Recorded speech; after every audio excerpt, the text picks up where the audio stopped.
everyone, welcome to This Week in the Markets. I'm Brad McFadden. With me have Matt and Jeff. Hello there. Hello, it's good to be here. So today, lads, we're going to pretend we are the ordinary average investor on the street. It's not hard for me. That's completely easy for me. That would be true, yes. But for you, Brad? It wouldn't be too hard at times. Anyway, so... This is part of your trading style, isn't it? You look at what the average man in the street is doing and then you go, I'm going to do exactly the opposite. Today, Matt, we're going to pretend we're the average man in the street. Well, if that's the case, let me tell you, I am really concerned about this Syria thing. I'm really worried this is going to blow up. Into Well, it's the Middle East. Anything in the Middle East, it's like a tipping point. All the ingredients are there, just waiting for something. In fact, I'm terrified. In fact, I'm pretty sure the Israelis will be dragged into it. There's going to be a full scale. The Americans will release little tomahawks. They might find some allies to drag in there with them and the Russians, what are they going to do? This could get very, very nasty. Yes. My goodness. Iran sitting there waiting. Yeah. Something. Have they got nuclear weapons as well? Yeah. Sitting there somewhere? Yeah, this is terrible. This is shocking. My goodness. You ain't seen nothing yet. I mean, the GFC, this could be, this is just... Yeah. The end of the world's coming. So if you're looking at your stock market portfolio, what would you be going trembling with fear I'll be getting out again right down to a bare minimum. I'll be holding Johnson & Johnson, Campbell's Soup and Philip Morris. Very defensive. Very defensive stocks and nothing else. Yeah, nothing else. What do you even hold utilities? Oh man, this is going to go bang. No growth stocks, just so you're thinking the average investor now is a little bit nervous about it. Very nervous. I am the average investor, and I'm. Matt, I'm reading the papers each day, and there's these journalists. It's not good news. No, well, I mean, it's not good news, Matt. You look at the papers. It's like it's Syria, and it's going to be a massive fight there. Yeah.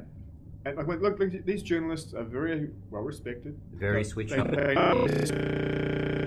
Even been there before. They're very well researched. I'm sure they know what they're talking about. I'm sure of it. Yeah. And they're probably on the ground there with their flak jackets, just waiting for this conflagration to. Okay, so that's a summation of the average investor. Now, if we take off our average investor hat and put on the Brad McFadden Daily Trading Report hat. Yes. And how are you going to take your trading style? Easy. Here we go. Where people fear to tread, that's when McFadden steps in. Yeah, so... okay, Matt, here we are. Tonight I'm going to go buy a stake in an ETF called Golf. You've got that sitting on the chart? Yep. Let's go have a look. Yep, not the chart. Middle East. Here is the chart of that thing. We'll come it's back a Middle East ETF. That's traded in the US? Yes, look at that. Well, it's got smashed in 2008, but what didn't, and it's come down a bit. It hasn't really changed too much in like the last, 4 years, actually. It's a bit of a trading range, but it's generally bullish. Yeah, right. Well, no, here's where things start getting exciting. Let's get into the fundamentals and stop pretending we're idiots, headless chickens running around, and look at what we're getting. So this thing here invests in Qatar, yes, 33%, UAE, 23%, Kuwait, 17%, Morocco, 10%. These all seem the more stable countries. Well, yes. As far as you can say. Well, yes, well, whatever, okay. Lebanon's not there, and Syria, well, yep, okay. Now, so who cares about Syria? But that's the thing, it's so friggin' what? Syria. I mean, anyway. All right. Now, what's the dividend yield like? It says here, average dividend yield is 6%. That's on the average stock. But the dividend yield of the fund, guess what? 8%. That's pretty good return. Pretty good, yeah. That's not a bad hourly rate, lads. I mean, that seems pretty good. The price to book ratio, what? 1.43? That's not expensive. So where's the downside? Well, of course, if earnings collapse, then this would be quite expensive. But I mean, hey, the Middle East has always been in a state of war. There's always tension, etc., etc. And they're kind of used to it. They know how to get on with it.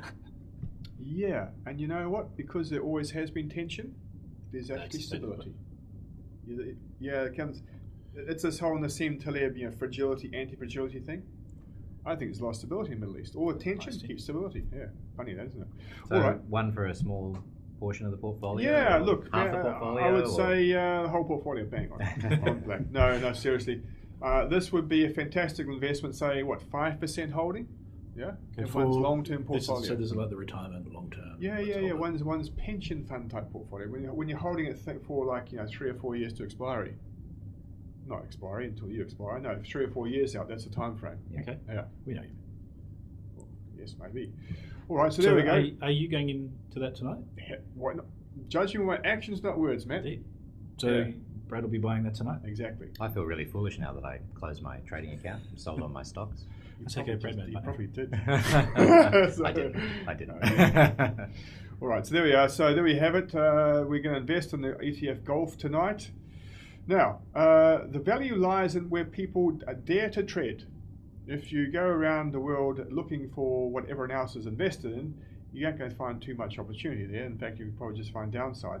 No, we're going in the Middle East. We're going in. We're buyers of size, Matt. Of size? Which we were. Of size, at least, anyway. There we have it. Good luck. McFadden out. That's bye for me. And bye from me.